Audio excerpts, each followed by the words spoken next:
I want to first start out by thanking everyone for coming to listen to my presentation about reducing readmission rates for substance abuse patients. My name is Lauren, and I'm a nurse in the ICU here at Geneva General Hospital. Since I have been here, I have seen many patients admitted for overdose or with a substance use disorder. From my observations, I thought that changes could be made within the way discharge planning is implemented for these patients. In this meeting, we'll discuss the problem and details of my quality improvement project. Let's get started. Substance use has been on the rise in the United States in recent years. A 2017 survey showed that 1 in 8 adults in the country struggled with alcohol and drug use. With the COVID-19 pandemic, it is estimated that more people will suffer from the psychological impacts of lockdowns, causing an increase in substance use and mental health problems.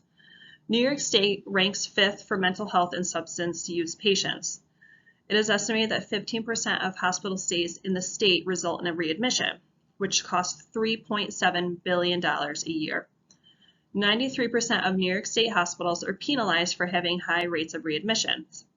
Substance use disorders have been linked to a greater complexity of care and longer lengths of stay, leading to higher costs to the hospital and insurance companies. There is a greater likelihood of readmission in these patients, even if substance use is not the reason for hospitalization. Research has shown that readmissions are related to higher operating revenues and higher operating expenses. Improving the quality of discharge planning can be a strategy to avoid readmission. While this may cause an increase in upfront costs, in return, readmission penalties and added costs of readmissions could hopefully be avoided. When unnecessary readmissions can be avoided, there can be potentially a higher operating revenue. Your organization is working towards making changes within the community through the Community Health Needs Assessment and Health Improvement Plan. Preventing mental and substance abuse disorders was recognized as a need for the community. Interventions for building support systems, educating the community, and identifying and supporting those at risk are being implemented. This project should help support these interventions and hopefully reduce the rate of substance abuse disorders. While these next two charts have information from 2007, it shows how costly substance abuse is to the healthcare system within the state. I believe that these numbers are much greater within the past few years. The key findings are that in New York State, the potentially preventable readmission rate for substance abuse patients is 10.3 per 100. When combined with mental health issues, the PPR rate is even higher at 17.9 per 100.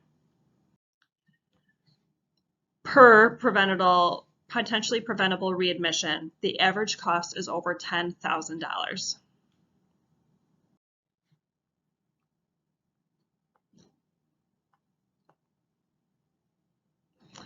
The outcome of this project would be that patient emergency room visits and admissions for substance use disorders will decrease by 3% within 6 months.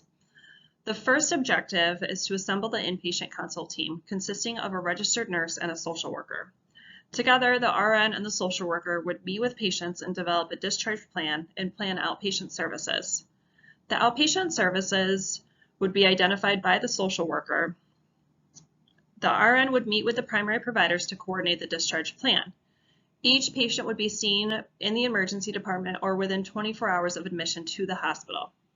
Patients being readmitted within 30 days of a previous discharge will have to be seen by the consult team before admission. Staff will be notified of this project through an education module created by the hospital's nurse educator. Research has shown that emergency departments can identify risk factors for readmission, and social workers can be a cost-effective means of screening these patients. The second objective is to develop patient navigation services. These services would provide screening of patients for recent admissions and risks for readmissions. Plans would be created with the patients as soon as possible in a clear and easily understood way. Information would be provided using teach-back method. At 72 hours after discharge, the social worker would follow up with the patient to evaluate adherence to the plan. Providers are often more comfortable with discharging patients when a follow-up plan is identified. Communication should also be standardized across the care continuum. This discharge plan is critical for reducing readmission risk. The third objective is to identify follow-up services. The social worker would create a list of relevant outpatient services available in the community. Information would be collected and relationships should be developed with each partner. The follow-up schedule would be developed between the social worker and the outpatient services. It is essential to have communication between inpatient and outpatient services, and support is often increased with referrals. The total cost of this project would be roughly $79,000. There would be one full-time registered nurse and one full-time social worker for the project. Their hourly rate for the duration of the project would be $41,600 and $36,400 respectively. The nurse educator would spend about 20 hours developing the staff education for this project and would cost about $1,000, but that is already included in her salary. While I am unaware of how much money is spent on costs related to the substance use admissions and readmissions, it may potentially be more than this project, thus making the implementation beneficial. The mission of Finger Lakes Health is to partner with the community to improve health and promote well-being. Their values have been written into the acronym HEART: Health, Exceptional Care and Service, Acts of Kindness, Responsibility and Respect, and Teamwork. The vision or goal of the organization is to be recognized as the best health system in the United States. This organization has identified a need within the community surrounding substance use disorders. This project aligns with the organizational and community goal of reducing substance abuse disorders by changing the way these patients are managed before they are discharged home.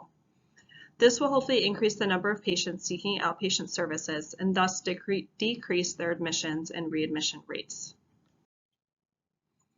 There are many sustainability issues within the public healthcare system. This is due to a declining tax base and diminished social values. There are also differing views on how to address issues, especially with public funding and administration. Readmission rates may be predicted by hospital treatments, economic factors, and social factors. Healthcare accessibility can also play an important role in readmission rates. This project would help determine the root cause of admissions and readmissions for those with substance abuse disorder, which identify the need for change. When changes can be made with the treatment course for these patients and providing adequate outpatient services, it is possible that readmission rates will decline at 6 months, thus reducing the costs on the hospital and the healthcare system.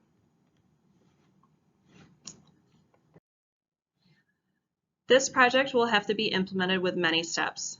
The first objective is assembling the consult team. This involves collecting data, hiring staff, and creating an educational module. This may take 4 to 6 weeks. There may be barriers with collecting the data, but as much information as possible should be collected. There may also be a barrier with hiring. If team members cannot be found, the project start date may need to be extended. The second objective is to develop the patient navigation services. This may take 1 to 2 weeks' time to initiate. Technology may be a barrier to achieving this objective, but paper documentation could be used in the interim.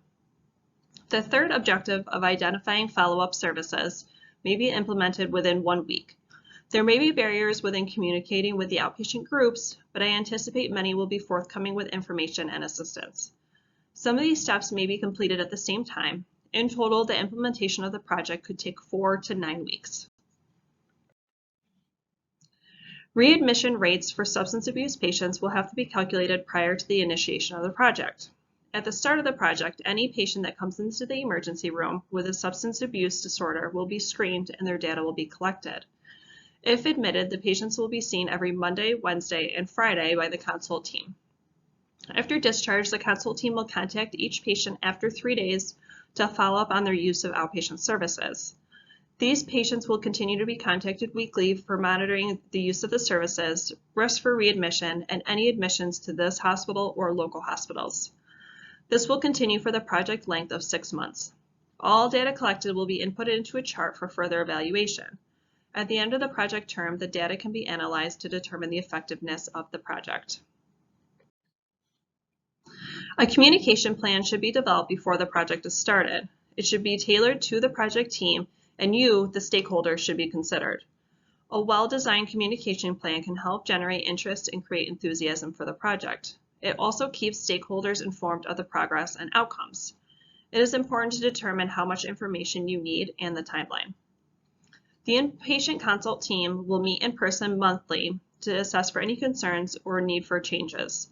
At this time, data will be reviewed and analyzed. A summary of the findings at each meeting will be emailed to the medical team, inpatient and emergency department, and the stakeholders.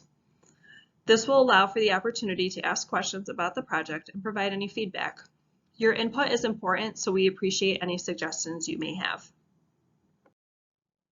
Hospital readmissions are costing the healthcare system and this organization a significant amount of money. This project is important to understand why substance abuse readmissions happen and how we can prevent them. This plan focuses on each patient and will have a positive effect on the community. It is hopeful that this project will reduce substance abuse readmission rates in 6 months so that these changes can be implemented long term. Thank you for your time.